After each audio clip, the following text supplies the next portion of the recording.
누가복음 5장 15절로 16절 말씀 다 같이 한 목소리로 읽겠습니다. 예수의 소문이 더욱 퍼짐에 수많은 무리가 말씀도 듣고 자기 병도 고침을 받고자 하여 모여오되 예수는 물러가사 한적한 곳에서 기도하시니라. 예수님의 삶을 또 예수님의 인생을 평가한다면 굉장히 많은 일을 굉장히 짧은 시간에 했다라고 말할 수 있을 것 같습니다. 예수님은 33살에 하늘로 다시 올라가셨습니다. 이 세상에 사신 기간이 33년이라고 할 수 있는데 그 중에서 메시아로 본격적으로 사역한 것은 30살 때부터입니다. 그러니까 만 3년을 사역했다고 할 수 있는데 예수님은 3년 만에 메시아로서 인류를 구원하셨고 또 제자들을 훈련하셨고 수많은 설교들을 하셨고 많은 사람들을 고치시고 또 귀신 들린 자들을 또 고치셨습니다. 그래서 지금과 같은 기독교의 기초를 주님께서 만드셨습니다. 예수님이 비록 하나님이시고 그런 신적인 능력이 있다는 것을 생각한다 할지라도 정말 많은 일을 아주 짧은 시간에 다 했다는 것을 생각하게 되는 것입니다. 예수님의 하신 일들을 생각해 보면 잠시도 쉴 틈이 없이 아주 열심히 했을 거라는 것을 생각할 수 있습니다. 그러나 예수님의 행적을 복음서를 통해서 살펴보면 예수님께서 그 많은 일들을 하느라 허둥거리시면서 너무 바쁜 모습을 보기가 어렵습니다. 오히려 오늘 읽은 말씀처럼 예수님은 수시로 한적한 곳에 가셔서 기도하는 모습도 보여주신 것입니다. 앞에서 예수님께서 짧은 시간에 아주 많은 일을 하셨다고 했는데 이런 예수님의 모습에서 우리도 짧은 시간에 많은 일을 할 수 있는 비결을 배울 수 있습니다. 사람들은 할 일이 많고 시간이 없을 때 진짜 정신없이 일을 하게 됩니다. 만약에 내일까지 무슨 업무를 마쳐야 된다거나 무슨 일을 마쳐야 된다고 하면 밤을 새워서라도 그 일을 마치기 위해서 정신없이 일하게 되는 것입니다. 그런 촉박한 일이 아니더라도 우리는 일에 매여서 정신없이 살아가는 경우가 많이 있습니다. 지금 저도 좀 그런 면이 있는 것 같습니다. 책을 써보려고 지금 글을 쓰고 있는데 근데 자꾸 이런 일 저런 일이 생겨서 글 쓰는 일이 좀 미뤄지고 또 글 쓰는 시간이 되어서 글을 써보려고 그러면 글이 좀 더 잘 안 써지니까 멈추게 되어서 내가 생각했던 것보다 글 쓰는 것이 자꾸 늦어지고 지체가 되고 결과물이 나오지 않는 것입니다. 그러니까 더 조급한 마음이 들고 빨리 해야 된다는 생각에 사로잡힐 때가 많이 있습니다. 사람이 어느 정도 긴장도 하고 부담이 좀 있어야지 일을 하게 되지만 이것이 좀 지나쳐서 그런 부담감 때문에 일을 많이 하고 빨리 해야 된다는 생각 때문에 오히려 더 효율이 나지 않고 일을 잘 못하게 되는 경우들이 많이 있는데 저 같은 경우에 책을 빨리 써야 된다는 그런 부담감 때문에 오히려 더 책 쓰는 것이 늦어지는 것들을 요즘 경험하고 있습니다. 또 어떤 경우에는 한 가지 일을 끝내고 나면 그 다음 일을 또 해야 된다 생각을 하고 일을 끝내자마자 또 다른 일을 하기 시작하거나 또 그 일에 대해서 계속 생각하고 염려하게 되는 경우도 많이 있습니다. 오늘 읽은 본문에 나오는 예수님의 경우를 보면 예수님이 한 동네에서 나병에 걸린 사람을 고쳐주었습니다. 그러니까 수많은 사람들이 예수님께서 병자를 고치신다는 말을 듣고 예수님께 나와서 병고침을 받기 위해서 예수님께 나오고 또 예수님의 말씀을 듣기 위해서 수많은 사람들이 나왔습니다. 이렇게 병자를 고치고 말씀을 전하는 것이 예수님의 주된 일이었습니다. 그리고 예수님은 그 외에도 제자들을 훈련해야 됐고 또 바리새인들의 잘못을 지적해야 하기도 했고 또 그 무엇보다 중요한 것은 십자가에 죽으셔서 인류를 구원하는 아주 큰 프로젝트도 구상하고 그 일을 향해서 나아가고 있는 중이었습니다. 예수님은 이렇게 엄청나게 많은 업무들 가운데 바쁜 가운데 있었습니다. 저 같으면 제가 만약에 예수님 같이 그런 많은 일들이 주어졌다고 한다면은 전혀 정신을 못 차리고 그랬을 것입니다. 병자를 막 고치고 난 다음에 그 다음날 또 말씀을 전해야 된다. 그 무슨 또 말씀을 전해야 되나? 또 이게 앞으로 십자가에 죽어야 되는데 일은 어떻게 할 것인가 이런 생각에 사로잡혀가지고 늘 아주 바쁘고 분주하게 그렇게 살아갔을 것 같은데 예수님은 그렇게 하지 않았다는 것입니다. 그런 일들이 지금 주어지고 있음에도 불구하고 그곳에서 물러가서 한적한 곳에 가서 기도를 하셨다는 것입니다. 이런 예수님의 기도하는 모습은 복음서 여러 곳에서 찾아볼 수 있습니다. 마가복음 1장 35절 말씀 보면 새벽 아직도 밝기 전에 예수께서 일어나 나가 한적한 곳으로 가사 거기서 기도하시니라고 말하고 있습니다. 새벽부터 한적한 곳에 가서 주님께서는 기도하는 그런 습관을 가지셨다는 것입니다. 또 누가복음 6장 12절 말씀에도 보면 이때에 예수께서 기도하러 산으로 가사 밤이 새도록 하나님께 기도하시고 라고 말하고 있습니다.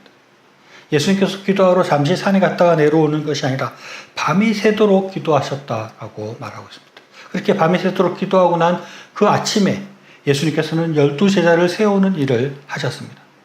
12제자를 세우고 이제 본격적으로 사역을 해야 되는데 잠을 자지 않고 산에 가서 조용하게 하나님을 만나고 하나님께 기도하는 시간들을 가졌다는 것입니다. 예수님은 그런 바쁜 때에도 밤을 새워서 기도하셨다고 말씀하고 있습니다. 이렇게 성경은 예수님께서 아주 바쁜 중에서도 기도하는데 아주 많은 시간들을 투자하시고 자주 기도하러 가셨다는 것을 말씀하고 있습니다.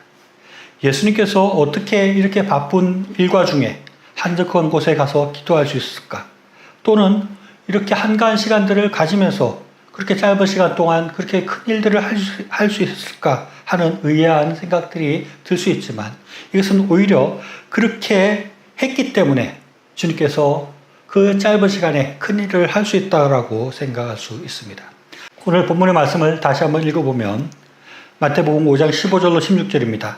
예수의 소문이 더욱 퍼짐에 수많은 무리가 말씀도 듣고 자기 병도 고침을 받고자 하여 모여오되 예수는 물러가사 한적한 곳에서 기도하시니라 라고 말씀합니다. 예수님이 하시는 중요한 일이 사람들에게 복음을 전하는 것이고 또 찾아오는 자들에게 병을 고쳐주고 귀신을 내쫓아주는 일이었는데 이제 본격적으로 사람들이 많이 몰려와서 병을 고쳐달라고 그러고 예수님의 말씀을 듣겠다고 하는데 그때 예수님께서는 그곳에서 물러가셨다는 것입니다. 그리고 한적한 곳에 가서 기도했다는 것입니다. 예수님은 더 바쁘게 자기의 일들을 할 수 있었습니다. 더 많은 일을 어떻게 보면 할 수 있습니다. 더 많은 사람이 찾아왔기 때문에 더 많은 사람의 복음을 전할 수 있었고 더 많은 사람의 병을 고칠 수 있었습니다. 그런데 그러한 때 예수님께서는 그 일을 멈추고 떠나서 한적한 곳에 가서 하나님에게 기도하는 시간을 가졌다는 것입니다. 이것이 예수님께서 우리에게 주시는 아주 중요한 모범이고 우리의 인생에서 아주 중요한 것이라고 할 수 있습니다. 예수님의 이런 모습은 사실 우리와는 너무나 다른 낯선 모습이라고 할 수 있습니다. 사람들은 흔히 하는 말로 물 들어왔을 때 노를 저어야 된다 하는 말을 합니다. 일이 잘 될 때 더 열심히 일을 해서 더 많은 성과를 내고 더 큰 돈을 벌어야 된다는 것입니다. 일이 잘 될수록 더 많이 더 열심히 하게 되고 그 일에 더 빠져들게 되는 것입니다. 성과가 나면 성과가 나서 더 큰 성과를 내려고 하고 성과가 안 나면 성과가 안 나는 것에 안타까워서 더 성과를 내려고 또 일에 더 매몰되게 되는 것입니다. 한국 사회를 보면 사람들이 다 같은 목표를 가지고 다 같이 달려가는 것 같은 그런 모습을 봅니다. 끊임없이 서로 경쟁하면서 조금이라도 더 앞서가려고 하고 자기가 조금 더 앞선 것을 자랑하려고 하는 것이 한국 사회의 모습이라는 생각이 듭니다. 전혀 한가하게 물러서서 그 일로부터 떠나서 여유를 가질 그런 시간들, 그런 여유가 없는 것입니다. 그런 시간을 가질 여유가 없는 것입니다. 그러나 예수님께서 물러가서 한적한 곳에서 기도하시는 것, 이것은 뭔가 여유가 있어서 하는 것이 결코 아닙니다. 예수님은 가장 바쁜 때, 어떻게 보면 가장 바쁘게 일을 해야 될 때 그곳에서 물러나셨습니다. 어떻게 보면 예수님은 지금 병자를 고쳐서 많은 사람들이 찾아오고 있을 때, 그 소위 말하면 물이 들어와서 노를 저어야 될 때인데 그때 예수님께서는 노를 놓고 물러나서 한적한 곳에 가서 기도를 했다는 것입니다. 우리도 이렇게 할 수 있어야 됩니다. 우리의 바쁜 일상을 멈추고 그 일에서 벗어나서 한적한 곳에 가서 하나님 앞에 기도할 수 있어야 합니다. 우리는 예수님께서 한적한 곳에 가서 기도했다는 것을 깊이 생각해 볼 필요가 있습니다. 예수님께서는 기도하기 위해서 산 위라든지 빈 들이라든지 한적한 곳에서 찾아가서 기도를 했습니다. 이것은 그 기도 자체도 중요하지만 조용하고 하나님을 조용히 여유롭게 만날 수 있는 그런 시간을 가졌다는 것을 생각할 수 있습니다. 기도만 하려고 하면 예수님께서 일상 속에도 기도할 수 있었을 것입니다. 틈틈이 기도하고 또 수시로 기도할 수 있었을 것입니다. 그런데 예수님께서는 그렇게도 하셨겠지만 따로 시간을 내어서 한적한 곳에 물러가셔서 그곳에서 오랜 시간 기도를 했다는 것입니다. 예수님에게 왜 한적한 곳이 필요했을까요? 아주 집중적으로 깊은 기도를 하기 위해서였을까요? 물론 그럴 수도 있는데 또 어떤 경우에는 어떤 장소에서 기도를 하면 그 기도가 잘 들어준다고 이렇게 생각하는 경우도 있습니다. 제가 옛날 서초동에서 사역할 때 금요철화 때 근처에 있는 청계산에 올라가서 기도한 적이 있었습니다. 그곳에 가보면 아주 늦은 밤인데도 아주 많은 사람들이 와서 그곳에서 기도를 하는 것입니다. 그래서 그 산이 그야말로 꽉 찰 정도로 그곳에서 기도하는 사람들이 많았습니다. 다 그런 것은 아니지만 그 중에 일부 사람은 이 청계산 기도원 근처에서 산에서 기도하면 기도의 응답이 잘 된다고 생각하는 사람들도 있는 것 같았습니다. 예수님에게도 이러한 장소가 필요한 것이었을까요? 저는 그런 것은 아니었을 거라고 생각을 합니다. 예수님께서 이 한적한 이 신령한 곳에 가서 기도해야지 하나님께서 기도를 잘 들어준다. 이런 것을 생각하기 어려운 것입니다. 또 예수님께서 구체적으로 내일 설교해야 되는데 말씀을 주시옵소서, 병을 고쳐야 되는데 능력을 주시옵소서, 그걸 위해서 밤새도록 기도하시고 한적한 곳에서 기도했을까? 물론 그런 기도도 하셨을 거라고 생각할 수 있지만 그것이 주는 아니었을 거라고 생각을 합니다. 예수님의 기도의 파워를 생각할 때 그렇게 굉장히 매달리고 그렇게 해야지 하나님 기도를 응답해주고 그런 것은 아니었을 것을 생각하면 예수님께서는 뭔가를 구하기 위해서 기도했다기보다는 하나님과 조용한 시간을 가지기 위해서 한적한 곳을 찾아갔다고 생각할 수 있는 것입니다. 예수님은 조용한 곳에 나아가서 하나님의 마음을 아는 것, 하나님과 대화하고 교제하는 것, 그것이 중요한 목적이었다고 생각할 수 있는 것입니다. 그것을 위해서 예수님께서는 조용한 곳에 나아가서 하나님과 깊은 대화를 하기를 원하셨다는 것입니다. 우리도 그렇게 해야 됩니다. 우리도 이 일상 가운데 매몰될 것이 아니라 그로부터 물러나서 한적한 곳에 가서 여유롭게 하나님을 만나고 하나님의 생각이 무엇인지를 그 뜻들을 분별하고 하나님의 마음을 생각하는 것이 필요한 것입니다. 그리고 예수님께서 한적한 곳에 물러가셔서 그냥 여유롭게 조용한 시간을 가지고 마음의 평안을 회복하고 육체적인 피로를 회복하고 그렇게 한 것이 아니라 그곳에서 기도했다라고 말씀하고 있습니다. 단순히 쉼을 가지는 것이 아니라 기도하는 것이 필요한 것입니다. 우리가 일을 멈추고 쉼을 가지는 것도 필요하고 또 캠핑을 하거나 여행을 가거나 그래서 쉼을 얻을 수 있는데 물론 그런 것도 해야 되겠지만 그런 쉼과 그런 멈춤이 기도를 위한 시간이 되는 것이 중요한 것입니다. 그 기도를 한다고 해서 더 하나님 앞에 막 매달려가지고 하나님 제가 이런 일들 하고 있는데 이 일이 꼭 잘 되게 해주십시오. 이런 일을 해야 되는데 어떻게 해야지 더 큰 성과를 내겠습니까? 이런 식으로 계속 기도하는 것은 주님이 보여주신 모범과는 좀 다르다고 생각을 합니다. 그런 것이 아니라 그런 일로부터 온전히 벗어나서 하나님께서 나에게 무엇을 원하는지, 하나님께서 나의 삶에 대해서 뭐라고 말씀하고 있는지, 하나님께서 나에게 어떤 일을 시키고 있는지를 생각하고 하나님의 마음이 무엇인지를 생각할 수 있는 그런 기도의 시간을 우리가 가져야 한다는 것입니다. 우리가 이렇게 예수님과 같이 한적한 곳에 나아가서 기도하는 시간들을 가지지 않는다면 우리는 내가 무엇을 하는지도 모르고 인생을 허비하고 낭비해버릴 수 있습니다. 얼마 전에 어떤 사람을 만났는데 그분은 정말 열심히 인생을 살아왔습니다. 불우한 환경 속에서 역경을 이겨내고 많은 것들을 이루었고 많은 것들을 가지게 되었습니다. 그런데 이 사람이 지금 그것에 대한 감사와 기쁨을 하는 것이 아니라 감사와 기쁨은 거의 없고 아직도 여전히 가지지 못한 것, 자기에게 부족한 것들에 대해 생각하고 더 많이 가져야 된다고 하고 더 높아져야 된다고 생각을 하고 그것을 위해서 더 열심히 달려가야 된다고 생각을 하는 것입니다. 그래서 그의 삶은, 그의 모습은 굉장히 우울하고 슬픔이 많은 모습을 볼 수 있었습니다. 그 사람을 보면서 이분이 예수님처럼 그 일상에서 물러가서 한적한 곳에 가서 기도를 했다고 한다면 그분은 자신의 삶을 돌아보고 또 하나님을 더 의지할 수 있게 되고 그래서 그의 인생이 더욱더 풍성하고 더 많은 것들을 이루는 그런 복된 삶이 되지 않을까 하는 생각을 해보았습니다.